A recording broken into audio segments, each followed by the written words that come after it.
Hello there, people small and large are dropping like toast on the kitchen floor. Things are absolutely bonkers. There's a shortage of bog roll and no one is able to get the midday cuppa.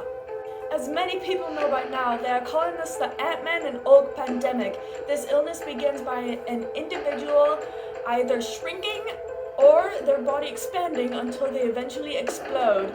Currently, there is no known cause for the shrinking or expanding, but scientists say the reason for the explosion is simple.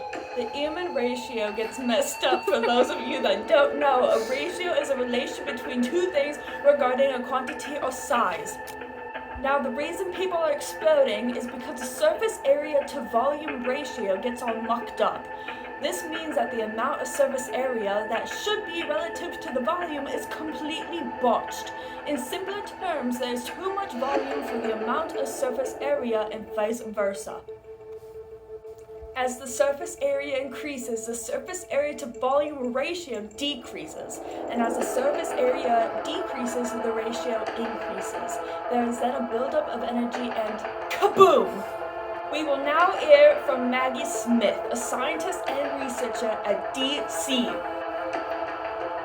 Thank you for having me, Olivia. In simple terms, small organisms with high surface area to volume ratios, such as single-celled organisms like E. coli, can live by relying on absorbing what they need to survive through their skin and secreting waste.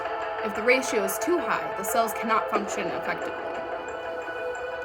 Large organisms with a small surface area to volume ratio, such as a bird, can live by having the necessary organs and circulatory system to maintain important bodily functions. If the ratio is too low, the substances that enter or leave the cell can't move quickly enough to meet the needs of the cell. Thank you for your explanation, Maggie. Now, if scientists could quit doing bugger all and get to crack on, I'd be downright chuffed. Now, remember, if you're around someone who spontaneously shrinks or expands, you best let it.